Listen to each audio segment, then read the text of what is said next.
Jennifer Adams. Yeah! Woo! Man, you guys are so excited tonight. I really appreciate it.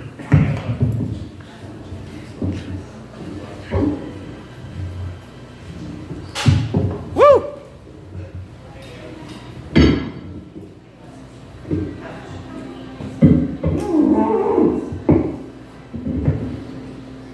Hi everyone. Wow!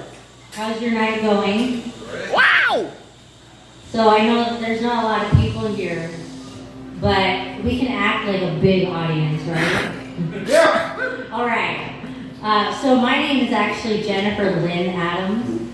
I am proud of that name. I think it has a good ring to it. But my given name at birth was different. I was actually adopted. And my birth name given at birth was Natalie Starr. So I'm really grateful that my parents adopted me and named me Jennifer Lynn Adams and spared me from having the name of a stripper for the rest of my life. Like, welcome to the stage, Natalie Starr. Yeah! People would assume that I wasn't going to be speaking, if you know what I mean. Yeah, people actually often ask me if I'm surgically enhanced. But I'm not. This is 100% natural. They think that I've had work done to enhance my thumb. This digit. They ask if a doctor put it on when I was born, like surgically added it after I was born. No, I was born with this. God gave this to me because this can mean a lot of things. So I lived in Miami for 3 years. I actually was raised here in Washington. I got really tired of the rain and the cold and the dark nights. Not the dark nights. The short days, I mean, in the winter.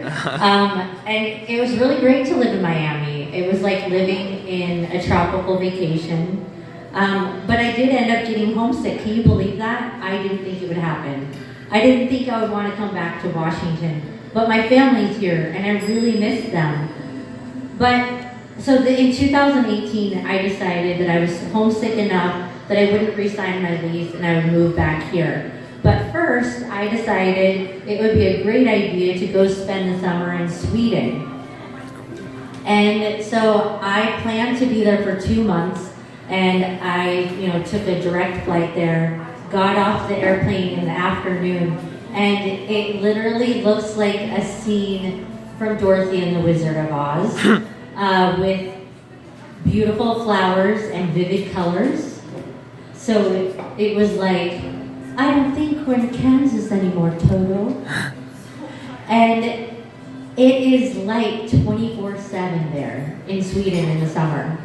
And so I had a choice in this little apartment that I was renting, whether I wanted to be cooled off or whether I wanted the room to be dark. So if I tried to darken the room, I would feel so sweltering that I couldn't sleep. But if I opened the window, then the sun was shining in, even at 2 in the morning. And so I ended up going 4 days with no sleep. Oof. And I thought I was either going to have a mental break or end up in the ER. I don't know if any of you have ever gone 4 days without sleeping, if you weren't on drugs, because I wasn't. But it literally makes you lose your mind in a lot of ways. And so I did feel like Dorothy. I felt like Dorothy because I felt so homesick in that moment. Like I was there by myself and I wanted to enjoy myself, but really all I wanted to do was go home, like where my parents live and my family is there. And so I felt like there's no place like home. There's no place like home. But I also felt like the scarecrow, like if I only had a brain. And it was very confusing. So I came back to Chehalis, where the sun always shines and all your dreams come true. Not. The one thing I can say about this place is that it's quiet. Really quiet. So quiet. Like, are you guys alive? But it was what I needed. So I saw a bumper sticker recently that said, I think, therefore I'm single. I really related to it. I think mine would say, I overthink, therefore I'm single. But I think I'm one of those like fascinating type single people, like maybe BBC would want to do a documentary on me. Like singles in the wild, you know? And and it would say something like, the Jennifer exfoliates and preens herself day after day after day, trying to find a mate. She has attempted many times, and she has been stood up. She has experienced misogyny, and some of them were gay. Oh. And yet, she continues to exfoliate and preen day after day as her eggs dry up one by one by one. Fascinating. But I think I've got some good traits. You know, the kind of traits that men look for, like I'm direct, I am educated, and I am an excellent communicator. You know, all the qualities I look for. And I am looking for some good qualities in a man too. Like, he has a good set of morals. He's well educated and fiscally responsible. That's hot to me.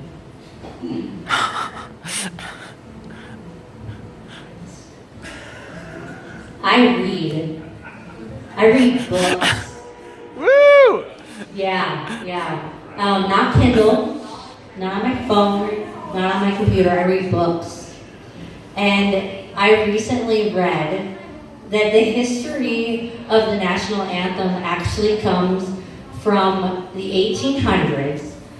There was a Welsh gentleman's club where they drank a lot of wine, and they wrote poems about wine and making love. And the president of this society wrote a drinking song that was claimed to be the hardest drinking song to sing in Great Britain. In fact, the police in the 1800s in Great Britain used this song to determine whether someone was drunk enough. Whether they were sober enough to drive or too drunk. So if they couldn't sing the song, then, book them. And this is the tune that the author of the national anthem, Francis Scott Key, used as the basis of the tune for our current national anthem. So he took the words for the national anthem and added it to the hardest drunken song to sing in Great Britain. I think that describes exactly why that song is sung so badly. All the antics that people use to sing it. The love slave, you'll see. I think now it should be used to determine whether someone is a good singer or not. Anyway, thanks you guys. You've been great tonight.